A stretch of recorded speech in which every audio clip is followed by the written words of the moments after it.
d'ouvrir notre séance de ce 9 mars 2023 et malheureusement ce soir encore notre séance débute par l'hommage de notre Assemblée à une ancienne élue municipale, Madame Édith Villain, qui nous a quittés lundi dernier à l'âge de 94 ans. Édith a intégré notre Assemblée en 1984.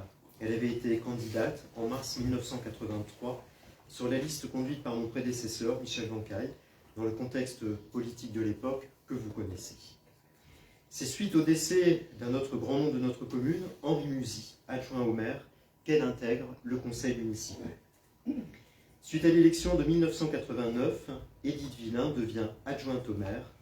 Elle devient également administratrice du Centre communal d'action sociale. Des fonctions dans lesquelles elle sera reconduite en 1995.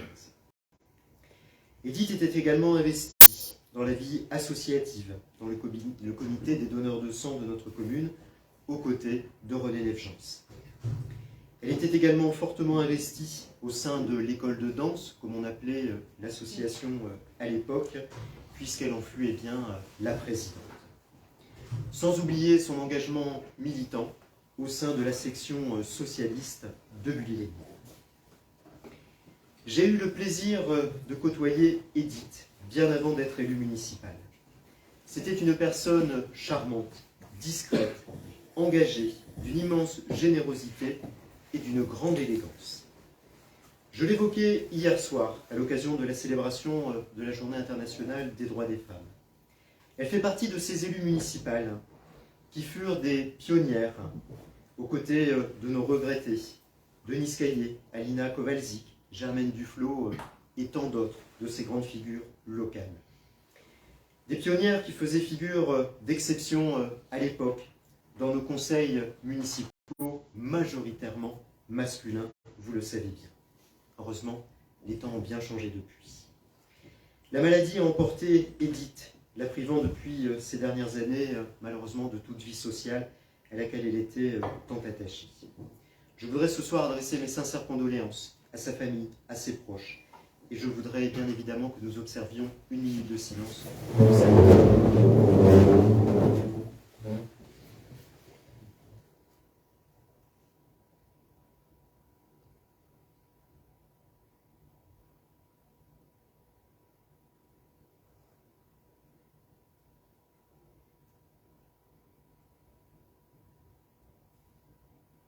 Je vous remercie, mes chers collègues.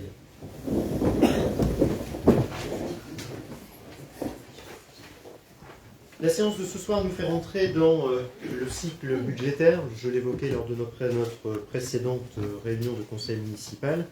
Cycle budgétaire de notre collectivité avec sa première étape ce soir, l'examen du rapport d'orientation budgétaire. Nous aurons d'autres rapports à étudier ce soir.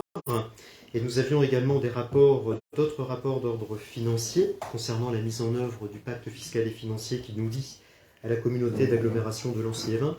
J'ai souhaité reporter ces points puisque les délibérations ont été finalisées tardivement et au regard des enjeux que cela représente, je ne souhaitais pas vous les transmettre en dernière minute. Nous les étudierons donc à l'occasion de notre séance du mois d'avril, au cours de laquelle nous examinerons le budget primitif. Nous aurons donc un ordre du jour relativement diversifié. Nous reviendrons sur un projet de cession foncière. Nous reviendrons également, entre autres, sur notre démarche Petite Ville de demain. Nous avons donc un ordre du jour très varié ce soir, mes chers collègues. Je pense que vous en avez pris connaissance en préparant la séance de ce soir. Il me revient bien évidemment, après avoir ouvert cette séance, de désigner un ou une secrétaire de séance. Je vais proposer à notre collègue Florence Chaumorcel de bien vouloir assumer ce secrétariat. Il semblerait que vous ayez des talents en matière d'écriture. Et donc, nous allons les mettre à profit. Il peut y avoir des illustrations, on n'est pas contre. C'est ça d'avoir la plume facile. On est forcément mis à contribution. Merci d'avoir accepté. On n'en doutait pas, on n'en doutait pas.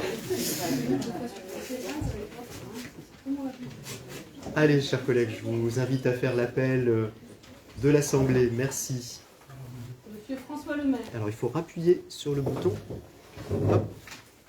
Ah, il y a peut-être un collègue qui a son micro activé. Présent. Bon, je recommence. Monsieur François Lemaire. Présent. Madame Martine Tchekalowski. Présente. Monsieur Jérémy Robillard. Présent. Madame Caroline Louba. Présente. Monsieur Patrick Leroy. Présent. Madame Nathalie Blanquet. Procuration. Monsieur Pascal Foucault. Sans procuration. Madame Dominique Delanclos. Présent. Monsieur Ali Beltrage. Présent. Madame Maryse Baccioni. Présente. Monsieur Gérard Éripré. Présent. Madame Géraldine Noyol. Présente. Monsieur Ludovic Dubourg. Présent. Madame Janine Couchin. Présente. Monsieur Pascal Defrance. Présent. Madame Catherine Gambine. Présente. Monsieur Stéphane Sicora. Présent. Madame Delphine Lemaitre. Présente. Monsieur Franck Cousin. Excusez, procuration. Madame Sandrine Joberzic. Présente. Madame Josiane Boitré. Excusez, procuration. Monsieur Corentin Pimonski. Présent. Monsieur Michel Battiato. Procuration. Madame Florence Chemoncel présente. Monsieur Rudy Ragné. Excusez, procuration. Madame Claudine Moutoir. Présente. Monsieur Florent Derich. Il est excusé. Madame Caroline Méloni. Présente. Monsieur Michel Buez. Excusez, procuration. Madame Désis Scalise. Présente. Monsieur Frédéric Lombard. Excusez, procuration. Madame Claudette Rizet. Excusez, procuration. Merci beaucoup. Les rangs sont un peu clairsemés ce soir. Je voudrais bien évidemment adresser tous mes voeux de prompt rétablissement aux quelques collègues dont je sais qu'ils sont actuellement souffrants. J'espère bien sûr bien les retrouver au plus vite parmi nous, au sein de notre Assemblée. Pour autant, les conditions de quorum sont donc largement remplies, mes chers collègues. Nous allons pouvoir délibérer en bonne et due forme. Le premier point, justement, porte sur l'approbation du procès-verbal de notre séance du 9 février dernier, un mois jour pour jour. Celui-ci appelle-t-il des commentaires? Je me tourne comme à chaque fois vers nos responsables de groupe. Non, pas spécialement. On se met. Merci beaucoup. Nous l'approuvons en la forme, les collègues. Pardon? Il y a une faute sur votre nom. Eh bien, le fautif la copiera, le copiera 100 fois, sans traitement de texte, hein, évidemment, à la main. Très bien, merci. On rectifiera, Sandrine. C'est vrai que c'est important de bien orthographier les noms, j'en conviens. En point numéro 2, merci mes chers collègues. En point numéro 2, il me revient de rapporter devant le Conseil des décisions qui ont été prises en vertu de la délégation qui m'a été accordée par le Conseil municipal. En l'occurrence, 2 décisions. La première concerne le don d'archives ayant un caractère historique, bien évidemment, par des concitoyens de notre commune. C'est toujours fortement sympathique de leur part. Et donc, ces archives seront bien sûr versées dans nos archives municipales. Vous savez qu'on a complètement revu et optimisé la gestion de nos archives municipales. Déjà parce que c'est une obligation réglementaire, mais on a voulu aussi l'étendre je dirais à caractère facultatif, à des archives qui ont une valeur historique dans notre commune. Donc je remercie ces donateurs, en l'occurrence Monsieur Donden et Monsieur et Madame Delaby. Le point suivant, on y reviendra, concerne la tarification des petits travaux à domicile. Alors on y reviendra puisqu'il y aura une légère modification du règlement. Alors ce tarif, cela vous est rappelé dans la décision financière qui a été prise. La tarification des petits travaux est établie selon des tranches qui sont basées sur le montant de l'ASPA à laquelle nous appliquons un coefficient modérateur. Donc ce qui fait que nous avons une revalorisation des différentes tranches de tarification et bien évidemment concernant le tarif, nous le revalorisons en fonction cette année de l'augmentation du coût notamment de l'énergie, puisque vous le savez, nos personnels utilisent leur propre matériel, et ce qui fait que nous sommes malheureusement contraints cette année d'augmenter de 36 centimes la première tranche de tarification. Alors soyez rassurés, mes chers collègues, la plupart des usagers qui bénéficient de ce service, vous voyez, il y en a à peu près 150, la grande majorité, eh bien, sont ressortissants des 2 premières tranches de tarification. Alors certes, ils vont connaître une augmentation du tarif, mais ce tarif reste nettement inférieur aux tarifs qui sont appliqués eh bien, par des prestataires, y compris les associations d'insertion. Donc nous restons sur une prestation de service qui est tout à fait accessible sur le plan financier. On est sur du service public, comme on le dit depuis plusieurs années concernant ces petits travaux à domicile. D'où eh bien, le fait que je rapporte devant vous, d'autant qu'on le reverra en cours de séance, eh bien, la campagne va bientôt démarrer. Voilà pour les décisions qui ont été prises en vertu de la délégation qui m'est accordée par le Conseil. Je vous propose de passer au point numéro 3, l'examen des délibérations qui ont été inscrites à l'ordre du jour de ce soir, en commençant par l'installation eh bien, d'un nouveau conseiller municipal. Je vous avais informé lors de la précédente séance eh bien, de la démission de notre collègue Rosine Natier. Nous avons acté eh bien, cette démission lors de notre précédente séance. Et bien, ce soir, nous pouvons officiellement et formellement installer M. Marcel Aubin, puisqu'il était le suivant sur la liste des candidats du groupe majoritaire. Bien, M. Aubin, voilà, nous y voilà. Vous pouvez donc gagner votre place formellement. Voilà. Vous êtes officiellement installé. Et puis, je voudrais dire à Marcel que nous sommes ravis de l'accueillir au sein de notre assemblée. Il va pouvoir jouer la deuxième mi-temps de notre mandat, puisque là encore, nous sommes eh bien, à mi-mandat, même si nous avons été installés, eh bien, souvenez-vous-en, malheureusement quelques mois après notre élection, du fait de la crise sanitaire, eh bien, nous sommes à la mi-mandat.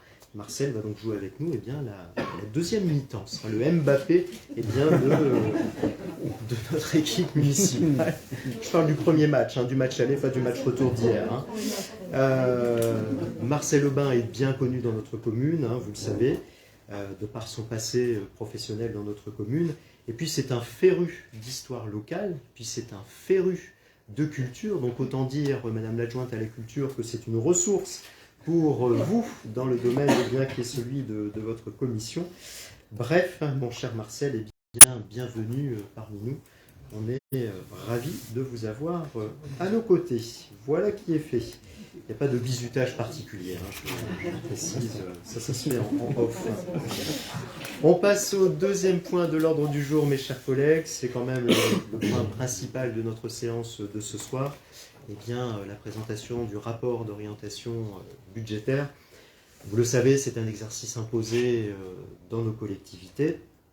Avant eh bien, l'examen du budget par notre conseil municipal, ce rapport d'orientation budgétaire eh bien, nous permet de faire un point de situation de notre commune, mais de faire également un point sur l'environnement réglementaire, l'environnement législatif, notamment financier et budgétaire, qui va s'imposer à nous durant cet exercice 2023, et puis aussi de prendre en compte l'environnement économique. Vous savez que celui-ci impacte fortement non seulement nos concitoyens, mais impacte aussi tous les acteurs économiques et impacte également eh bien, les collectivités locales. Et puis celui-ci nous permet également de commencer eh bien, à tracer les premières orientations concernant l'exercice budgétaire 2023. Je voudrais, comme à chaque fois, remercier notre directrice générale des services pour le travail considérable qui a été fait pour la rédaction du rapport d'orientation budgétaire qui vous a été transmis. Vous l'avez vu, c'est un document qui est très bien fait, qui est très riche dans les éléments qui sont portés à votre connaissance. Et tout cela, je le sais bien, nécessite eh bien, un gros travail d'élaboration et de rédaction. C'est donc la synthèse qui vous est présentée ce soir, vous en avez l'habitude. Et puis après, bien sûr, vous aurez tout loisir de réagir sur la présentation de ce ROB. Il est peu de dire que c'est dans un contexte incertain, merci, et bien que nous abordons ce budget, cet exercice budgétaire 2023, puisque, vous le savez bien, nous sommes dans un contexte d'inflation qui, c'est le moins que l'on puisse dire, n'est absolument pas maîtrisé pour le moment. Cette inflation galopante, eh bien, elle impacte nos dépenses courantes, elle impacte bien évidemment aussi nos dépenses énergétiques, tout comme je le disais à l'instant, elle impacte nos concitoyens et elle impacte l'ensemble des acteurs économiques. Je pense bien sûr aux entreprises, mais je pense également à nos petits commerçants et nos petits artisans, qui là encore sont fortement impactés par l'achat des matières premières et par l'augmentation des matières, des dépenses énergétiques. Je vais vous donner un simple exemple parce que nous y sommes confrontés actuellement avec notre directrice générale des services. Les cartons de 5 ramètres de papier, le papier blanc, 80 grammes, que nous utilisons dans nos services et que nous utilisons dans nos écoles. Eh bien, notre prestataire qui nous facturait, donc vous voyez, c'est le petit carton de 5 ramètres, qui en juillet 2021 nous facturait le carton à 2,16 € hors taxe, nous le facturait au mois de décembre à 10,82 € et souhaiterait nous le facturer en début d'année à 21,57 €. Donc vous imaginez cette inflation, on en a tous conscience, quand vous faites vos courses, vous la vivez malheureusement, vous aussi, mes chers collègues, mais vous imaginez eh bien, des petites dépenses comme celle-là, combien elles impactent également le coût de fonctionnement dans nos écoles et plus largement le coût eh bien, de fonctionnement de nos services. Sans parler des produits alimentaires, 7% avec là encore un impact direct sur le fonctionnement de notre cantine et donc là encore sans parler des dépenses énergétiques. Et j'entendais ce matin sur France Info le gouverneur de la Banque de France qui essayait d'avoir des propos rassurants, mais qui fixait à l'échéance fin d'année le fait de juguler cette inflation galopante que nous connaissons malheureusement depuis ces derniers mois. Et le risque, la crainte qui peut être la nôtre en tant que concitoyens, mais aussi en tant qu'élus municipaux, c'est le retour à une rigueur budgétaire stricte, qui risque de nous être imposée par l'Union européenne, puisque tous les pays de l'Union européenne ont largement dépassé les objectifs de réduction, de restriction budgétaire, les fameux 3% que nous connaissons toutes et tous, et cela risque de peser aussi sur les collectivités. En gros, ce que l'État est en train de faire vis-à-vis des concitoyens sur les retraites, c'est-à-dire en allant piocher dans la poche des salariés les contributions supplémentaires qui leur seront demandées, et bien concernant la réduction des dépenses publiques, on sait bien ce qui va se passer, c'est dans la poche des collectivités qu'une fois de plus, on risque d'aller chercher. Donc c'est dans ce contexte très incertain que nous préparons notre exercice budgétaire. Concernant la loi de finances 2023 pour le volet collectivité, alors ça ne nous concerne pas directement, mais indirectement. Vous le savez, la communauté d'agglomération et les départements perdent la CVAE, qui était une recette qui leur était assurée, et là encore, perdent un levier fiscal qui était le leur, qu'elles maîtrisaient. À titre d'exemple, le département aujourd'hui n'a plus aucun levier fiscal qu'il peut actionner, même si on sait bien qu'on n'aime pas actionner le levier fiscal. La seule bonne nouvelle pour nous, c'est bien évidemment le filet de sécurité, je vous en avais déjà parlé, pour lequel nous devrions percevoir 360 000 €, et pour lequel nous avons déjà perçu une avance de 30% à la fin de l'exercice 2022, l'amortisseur sur les tarifs d'électricité, mais pour autant, vous l'avez évoqué lors de la présentation du PSE, les contrats inférieurs à 36 kVA ont été révisés à l'occasion du début d'année 2023. Nous avons signé de nouveaux contrats qui ont été négociés par la FDE, et concernant l'éclairage public, c'est fois 1,43, et concernant la consommation électrique de nos bâtiments, de nos équipements recevant du public, c'est 3,53 fois 3,53. Ce qui veut dire que nous aurons une facture énergétique à consommation constante 2022 qui va augmenter de 310 000 € cette année. Si nous ne faisons pas d'effort de réduction, eh bien, nous aurons une dépense supplémentaire de 310 000 €. On aura l'occasion d'y revenir dans le cadre de l'examen du BP, puisque ça nous permettra également de faire un point d'avancement sur la mise en œuvre du PSE que je vous avais présenté en fin d'année dernière. Concernant le fonds vert, qui est normalement destiné aux collectivités pour qu'elles puissent faire des investissements en faveur de la sobriété énergétique, eh bien, là encore, on vous annonce une enveloppe de 2 milliards, mais 2 milliards à l'échelle nationale, c'est rien, c'est absolument rien au regard des besoins considérables qui sont ceux des collectivités, d'autant plus que les critères pour bénéficier de ce fonds vert seront particulièrement contraints. Donc je ne suis même pas convaincu que nous aurons la capacité à aller chercher le fonds vert. Et comme l'ont dit aussi certains grands élus nationaux, c'est bien beau tout ça, mais il y aura quand même aussi et toujours une part à charge de la collectivité, puisque vous le savez, les aides sont plafonnées à 80%. Donc il y aura de toute façon toujours un reste à charge pour la collectivité.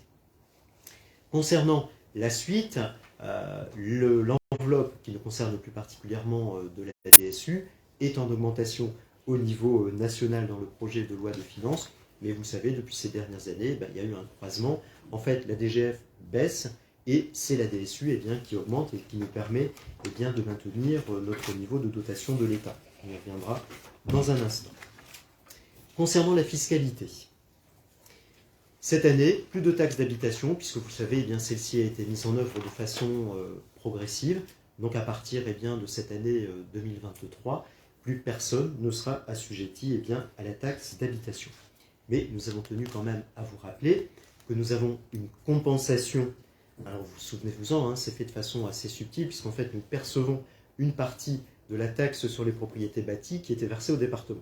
Cela est encore une fois très très simple dans la lisibilité de l'architecture de la fiscalité des collectivités locales et territoriales, mais pour autant, on vous le rappelle chaque année, notre enveloppe a été figée au taux 2017. Donc là-dessus, il n'y a pas de marge de progression sur la compensation de l'ATH.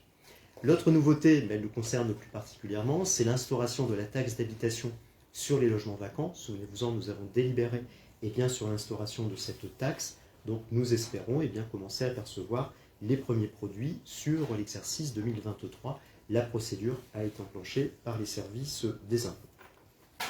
Le point le plus impactant sur le projet de loi de finances, sur la loi de finances 2023, concerne la revalorisation des valeurs locatives. L'État a frappé fort, très fort, 7,1% d'augmentation des valeurs locatives. Point positif, recettes supplémentaires pour la collectivité.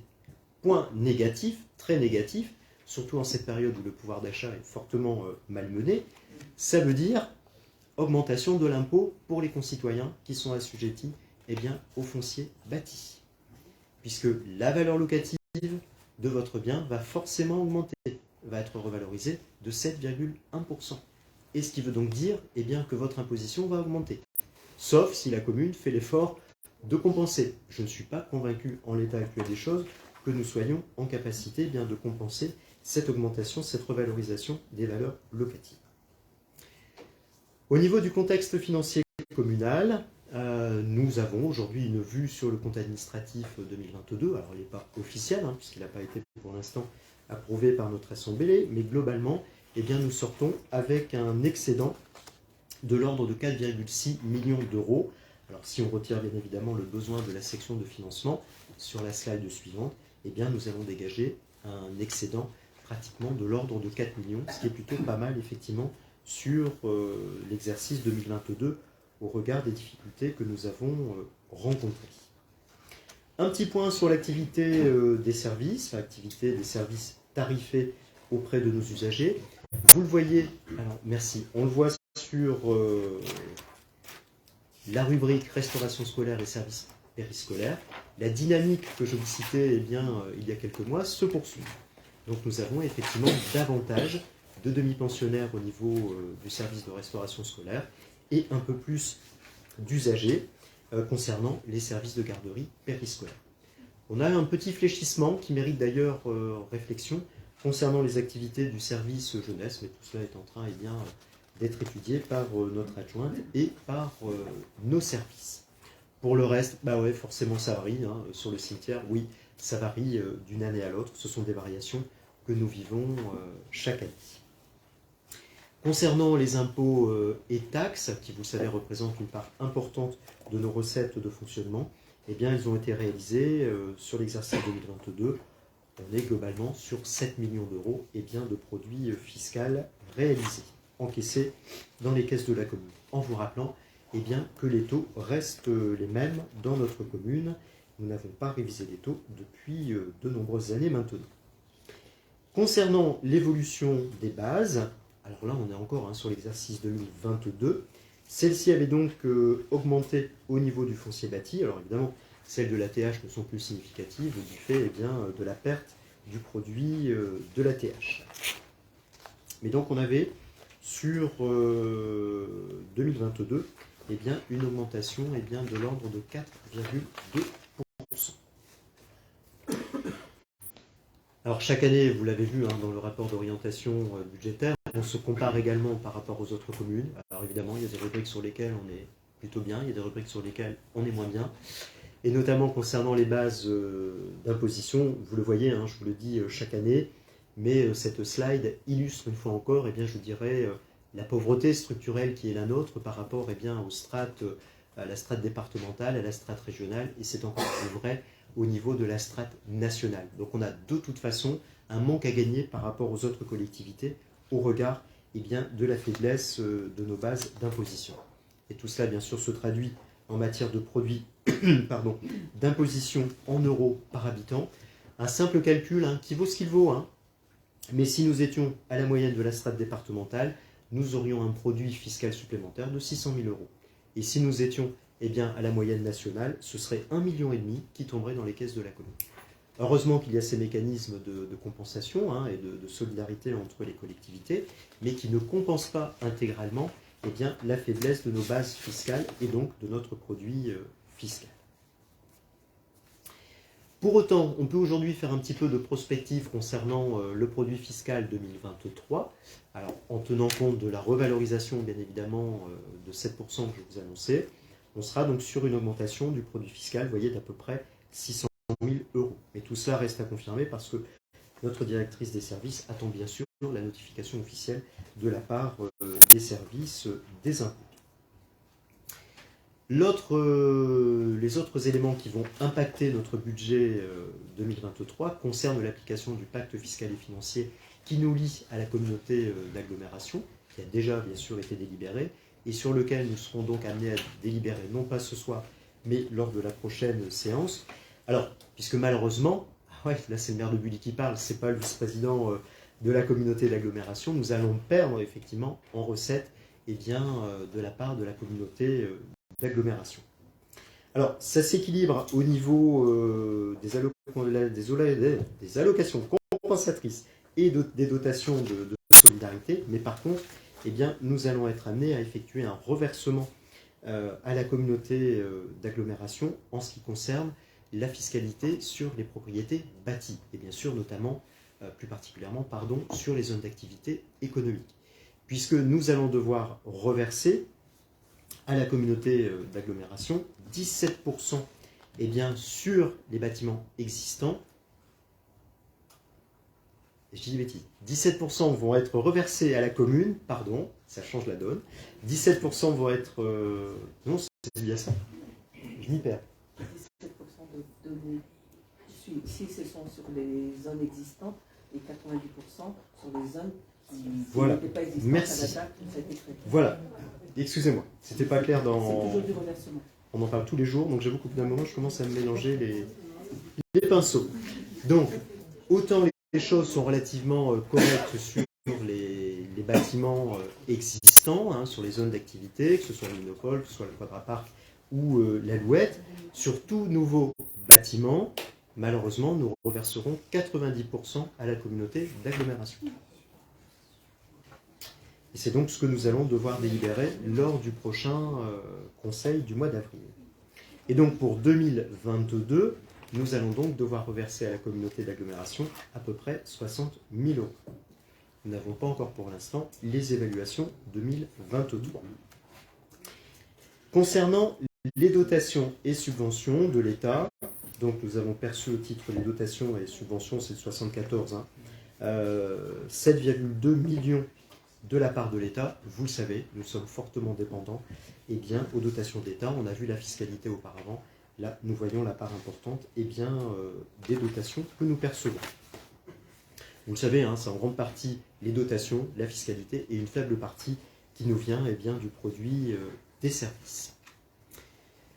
Alors tout cela nous permet de préserver notre épargne, même si eh bien, elle baisse un peu, mais nous avons quand même eh bien, réussi, notamment sur l'exercice 2022, au regard eh bien, de la prévision de compte administratif, de l'excédent que nous dégageons, eh bien, nous réussissons également à préserver notre épargne.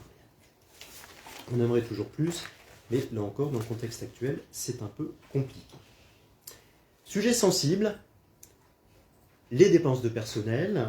Alors oui, nous sommes au-dessus de la moyenne de la strate et des moyennes départementales. Nous avons à ce jour dans nos effectifs pratiquement 190 équivalents temps plein en agents titulaires et en non titulaires.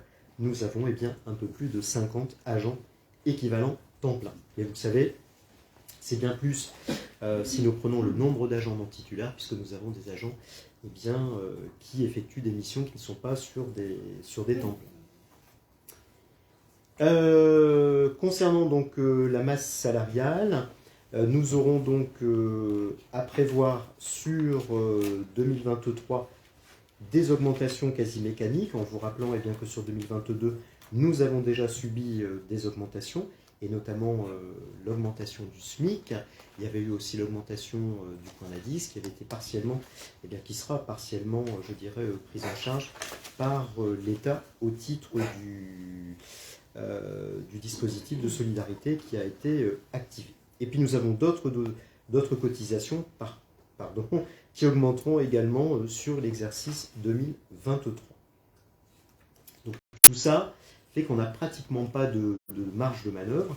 Ce sont des augmentations quasi mécaniques de nos dépenses de personnel. Concernant la dette, nous avons un encours sur 2022 qui est de l'ordre de 6 millions d'euros.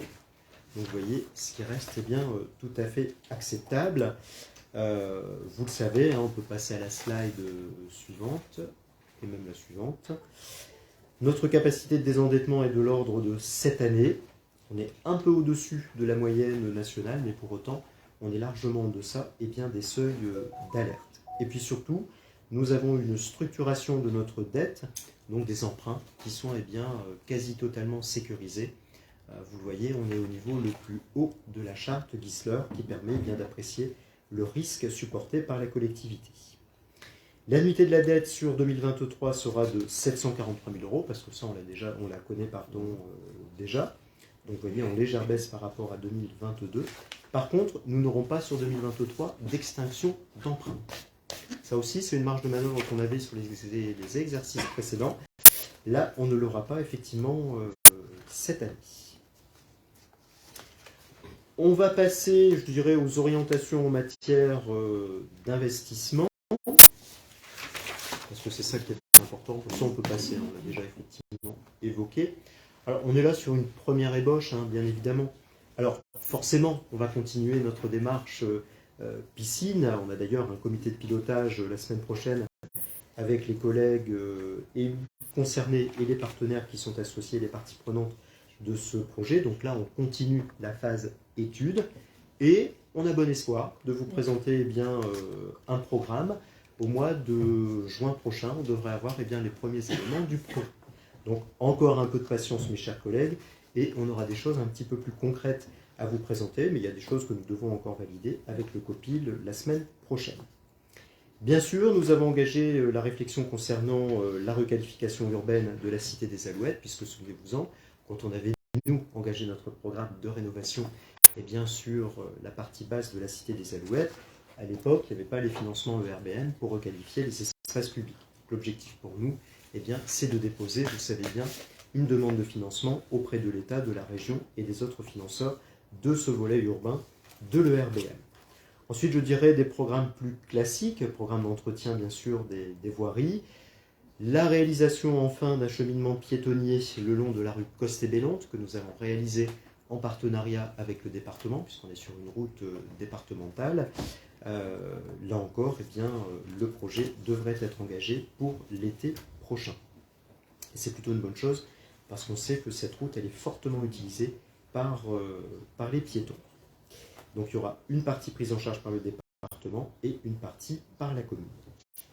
Nous continuons bien évidemment, et tout cela s'inscrit dans le cadre de notre PSE, notre programme pluriannuel de remplacement des lanternes par des LED pour effectuer des économies d'énergie.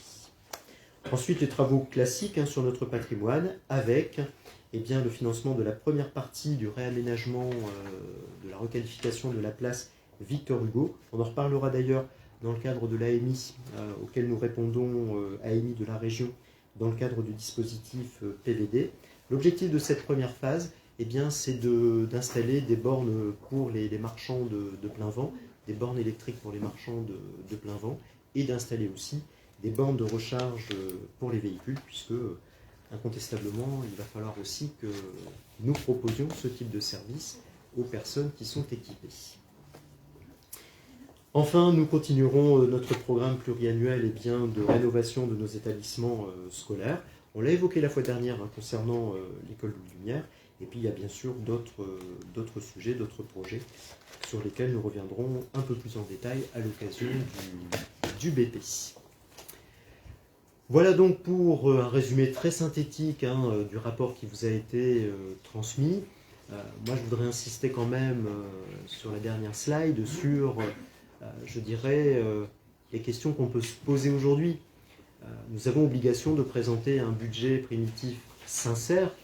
Et franchement, comment être sincère dans un tel contexte d'inflation, d'augmentation mécanique de nos dépenses sur lesquelles nous n'avons pas forcément de marge de manœuvre, ou du moins pas à l'instant T. Donc, moi, je me pose sincèrement des questions sur la sincérité du budget, mais tout comme se le pose d'ailleurs l'ensemble de mes collègues élus du territoire, et tout comme on s'est posé les mêmes questions au niveau du conseil départemental. Quelle certitude avoir aujourd'hui à l'occasion de ces orientations budgétaires? Il y a 3 certitudes qu'on peut avoir. La première, c'est que la majorité fera en sorte de ne pas augmenter cette année encore la fiscalité et bien sûr, en ce qui nous concerne, la fiscalité sur les produits, sur les propriétés bâties, puisque c'est le dernier levier sur lequel nous pouvons encore éventuellement pousser les curseurs. Deuxièmement, c'est de maintenir notre offre de service. Là, c'est un engagement fort qui est le nôtre. Vous la connaissez, cette offre de service, elle va des plus jeunes jusqu'à nos seniors. Elle concerne la vie associative, elle concerne la vie sportive, la vie culturelle. Donc il n'est pas question de rogner sur cette démarche volontariste.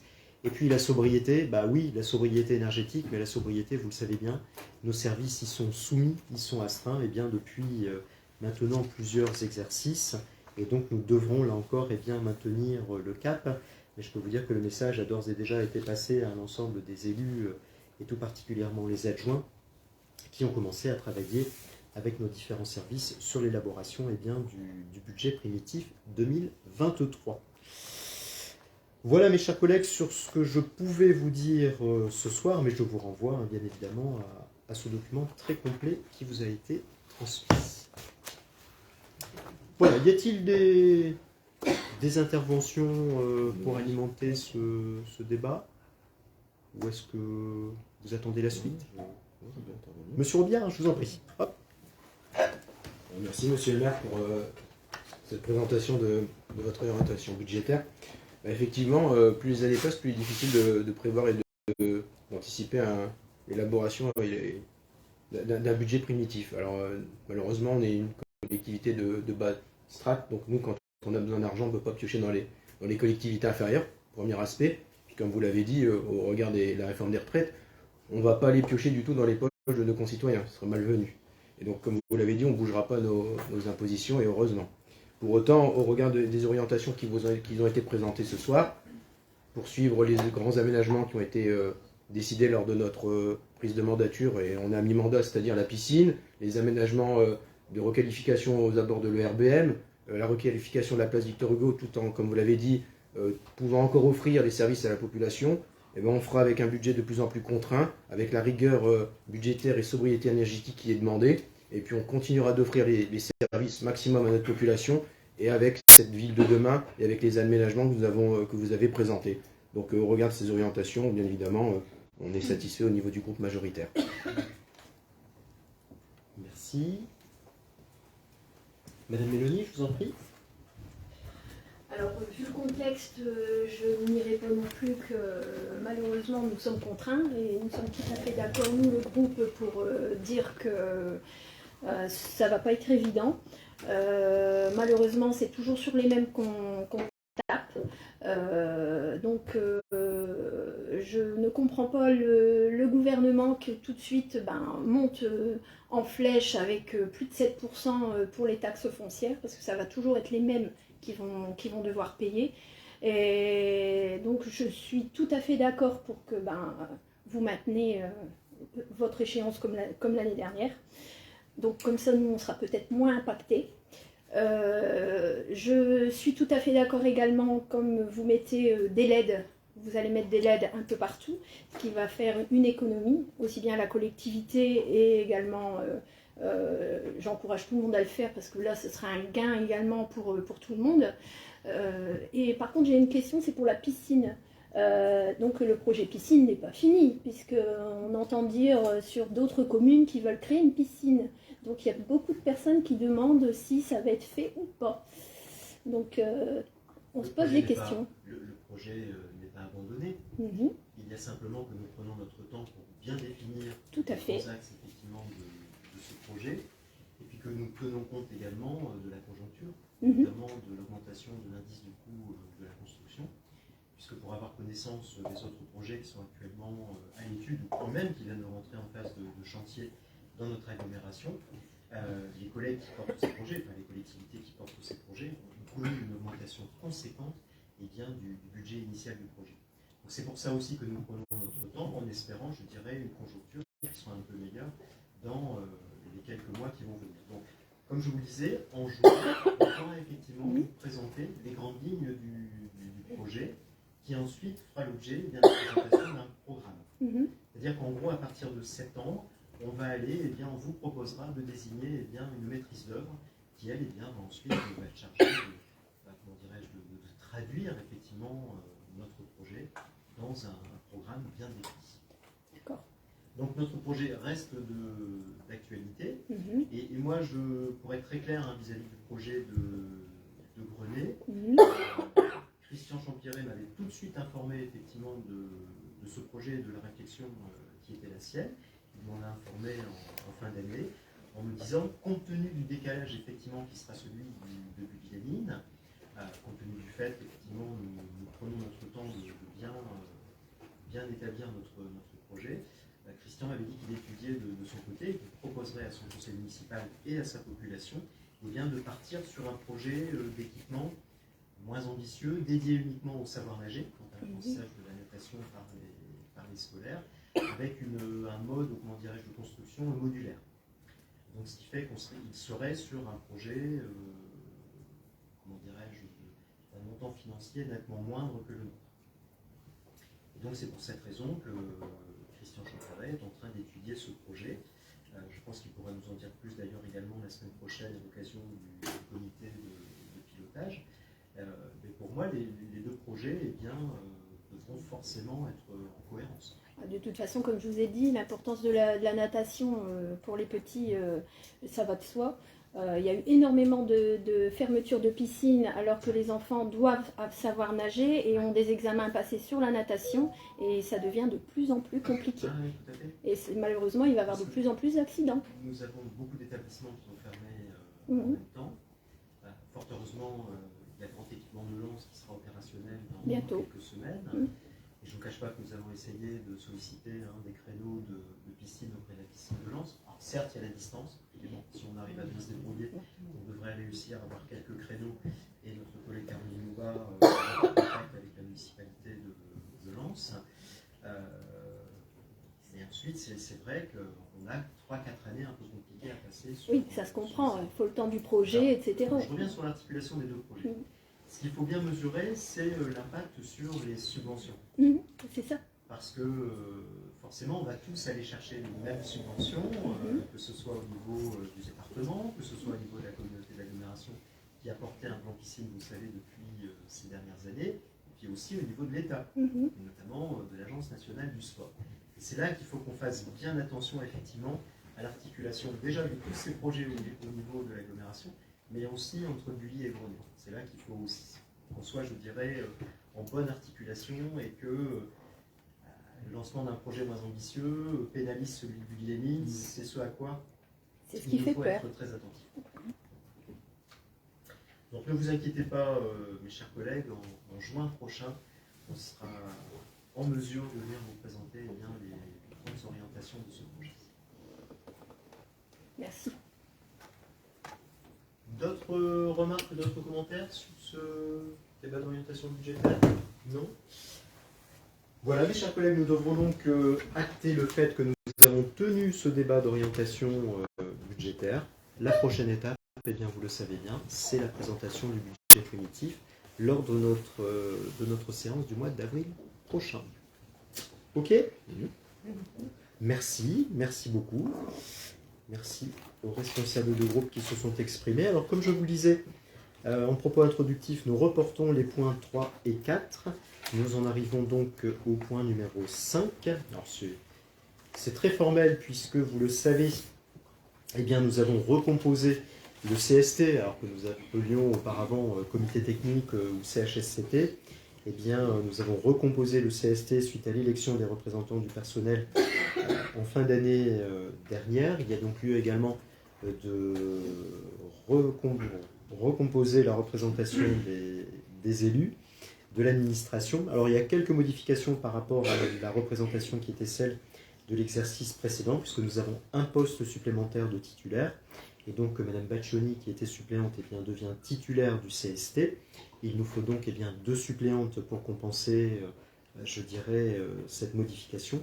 En l'occurrence, donc, Mme Moutoir et Mme Pouchin, qui vont donc intégrer le CST. Nous avons donc d'ailleurs installé ce CST il y a quelques jours. Et nous avons donc demandé à la composition du CST d'établir le plan de travail jusqu'à la fin du mandat municipal, parce que là encore, il y a énormément de dossiers, énormément de sujets à discuter dans le cadre du CST.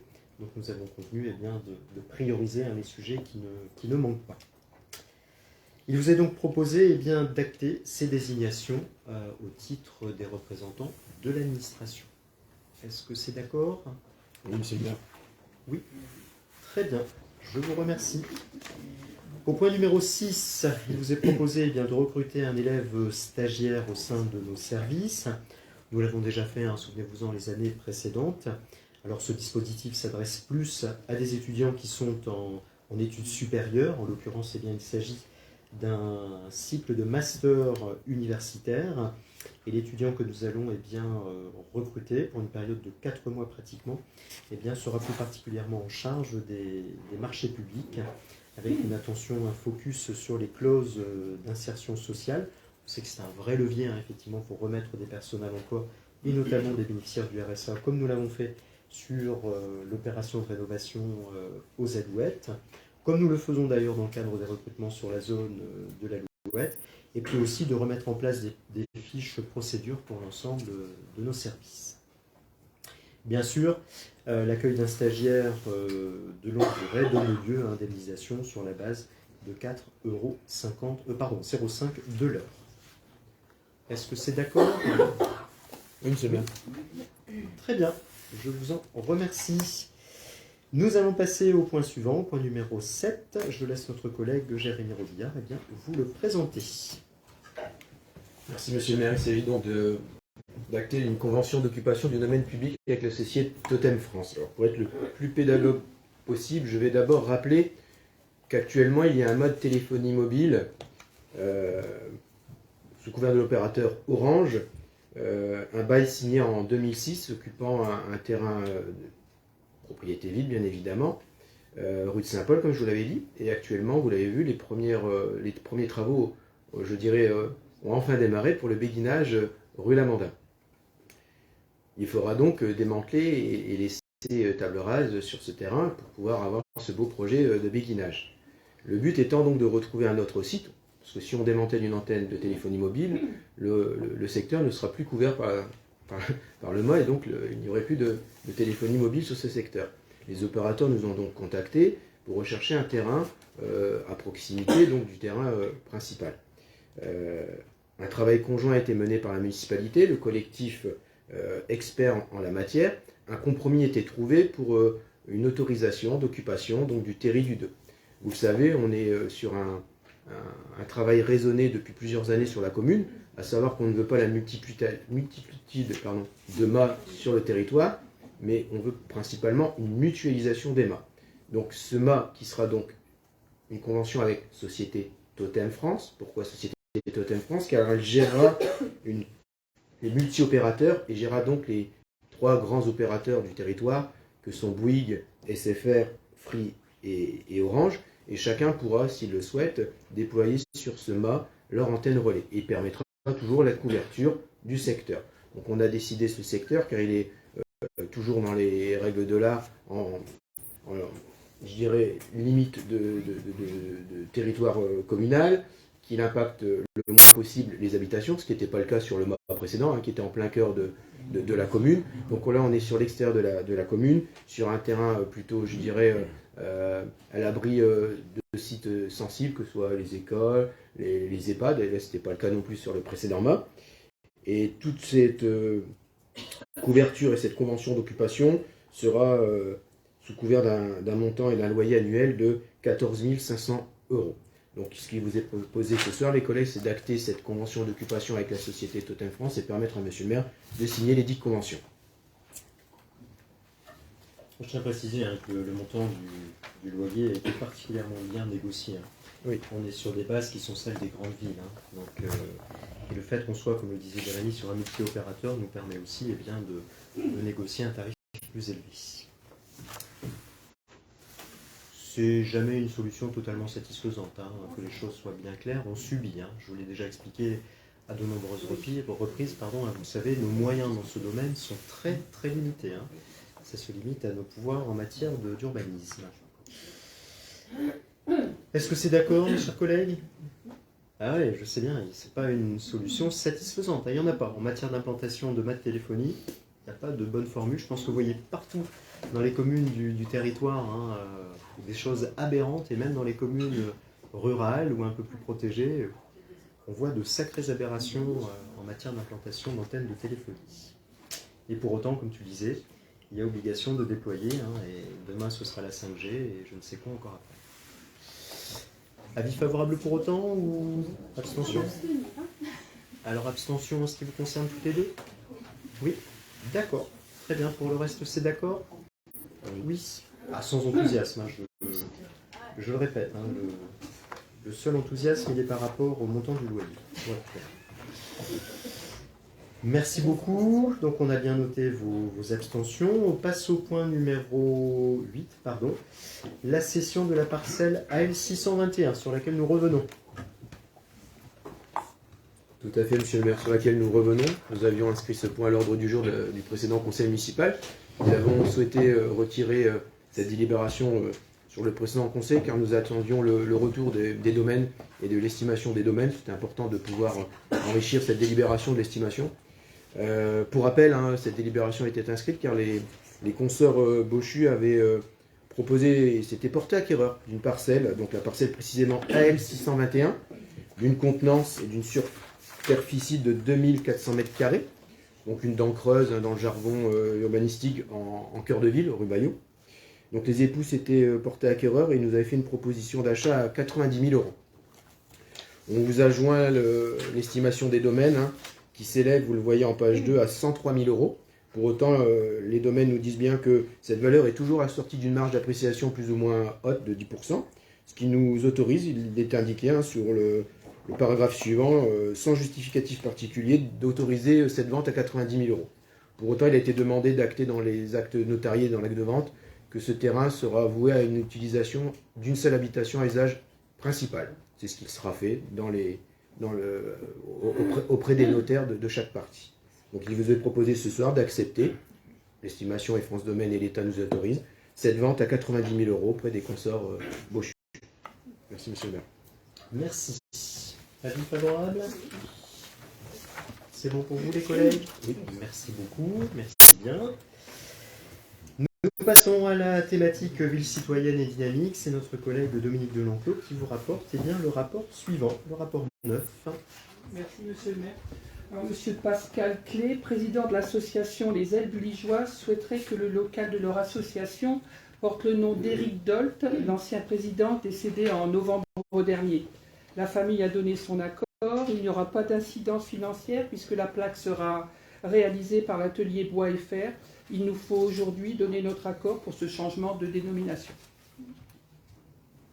Voilà, c'est important effectivement d'honorer la mémoire de l'ancien président de l'association. J'imagine que c'est un avis favorable? Bien sûr, oui. Favorable pour tous les collègues. Merci beaucoup. Merci Madame Delanclos. Nous passons donc au point numéro 10. Du coup je vais vous présenter, en l'absence de notre collègue Nathalie Blanquet. Je ne vais pas revenir sur les tarifs puisque nous en avons déjà parlé à l'occasion du point numéro 2 de l'ordre du jour. Il y a quelques modifications concernant le règlement de fonctionnement des petits travaux à domicile. C'est vraiment des points de détail. On reformalise notamment la saisonnalité, les conditions d'utilisation et notamment en cas d'absence du bénéficiaire, la fréquence des interventions. Vous le savez, on essaye de faire un maximum de passages, mais il faut quand même gérer 160 bénéficiaires à chaque saison estivale. On vous rappelle effectivement les décisions relatives à la tarification, mais tout ça je vous l'ai rapporté dans le cadre de la décision financière, et puis quelques éléments concernant les interventions en cas d'absence, puisqu'on demandera formellement aux bénéficiaires de nous donner ou pas l'autorisation pour l'équipe de pénétrer dans la propriété.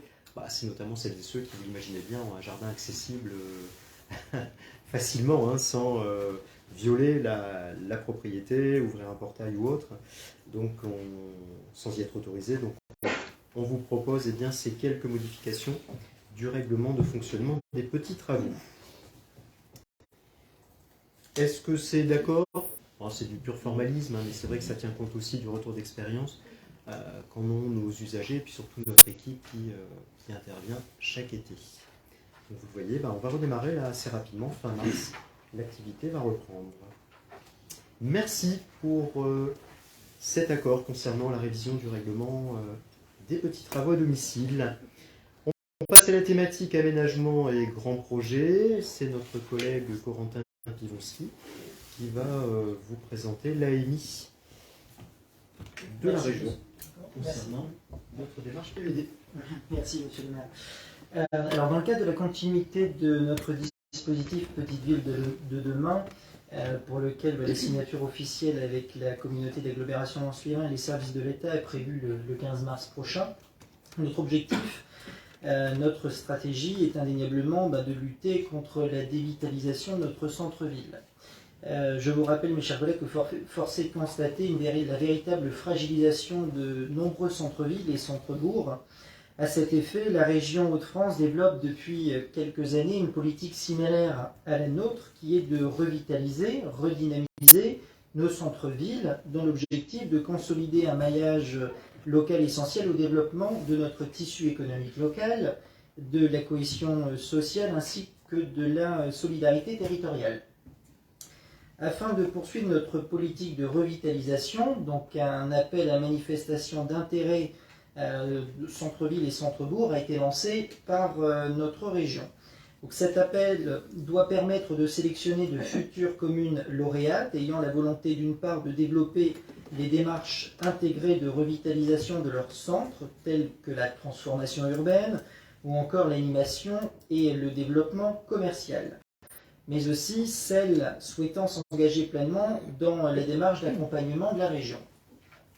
Pour assurer la continuité, comme indiqué précédemment, de notre dispositif Petite Ville de demain, notre commune est éligible à déposer sa candidature pour cet appel à manifestation, en sachant à titre d'information qu'il y a 148 potentielles candidatures que la région attend. Donc les communes lauréates pourront mobiliser 3 volets spécifiques. Le premier étant le volet du projet d'aménagement urbain, donc avec l'octroi d'une enveloppe spécifiquement dans le cadre de l'investissement pouvant aller jusqu'à 1 million d'euros sur la période 2023-2027. Alors autant vous dire qu'il s'agit d'une enveloppe attractive et intéressante eu égard aux possibilités actuelles d'obtenir des subventions et des aides dans un contexte difficile et incertain, comme Monsieur le maire venait de le souligner précédemment dans la présentation du débat d'orientation budgétaire pour notre commune. Le deuxième volet, lui, concerne le soutien au commerce, à l'artisanat et aux services de centre-ville. Et le troisième, l'aide à la finalisation des projets. À titre d'exemple, je vais revenir 2 petites minutes sur les projets potentiels qui peuvent être financés dans le cadre de cette AMI. Donc sur le premier volet donc de l'aménagement d'opérations de redynamisation contribuant de manière directe au projet global et intégré de centre-ville, on a l'acquisition et l'aménagement de locaux vacants, on aurait une création d'accès indépendant pour les logements vacants situés au-dessus des commerces ainsi que leur réhabilitation, l'aménagement de boutiques éphémères ou à l'essai telles que l'on a rue Roger Salengro, l'aménagement d'équipements spécifiques pour les marchés itinérants, la création d'une potentielle conciergerie numérique pour laquelle nous sommes également en démarche d'études, la requalification des espaces publics et stratégiques. En ce qui concerne le deuxième volet, le soutien au commerce, à l'artisanat et aux services de centre-ville.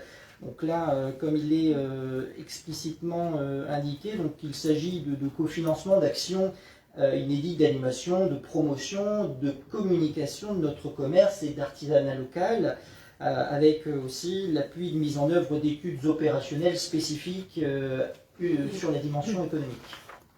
Et le troisième volet, l'aide à la finalisation de nos projets, ateliers participatifs au sein de la commune et le temps de rencontre permettant de partager des expériences réussies de projets vertueux sur la revitalisation de centre-ville.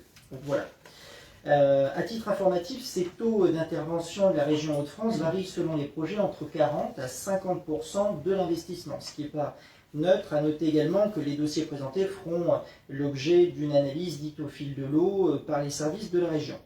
Aussi, donc, mes chers collègues, et dans la finalité de poursuivre notre engagement de préservation de notre centre-ville, je vous demande de bien vouloir autoriser Monsieur le maire à déposer le dossier de demande de subvention auprès de la région de France, de signer l'ensemble des documents afférents à l'obtention de cette subvention et ceux qui en découlent, mais aussi, je vous demande, comme il est requis dans ce dépôt de candidature, d'engager notre collectivité à ne pas développer le commerce de périphérie, ainsi favoriser par conséquent le commerce de proximité dans l'objectif de lutter contre la désertification de notre centre-ville. Merci beaucoup. Bon, c'est une bonne nouvelle, hein, comme le disait notre collègue Corentin, une réelle opportunité pour nous.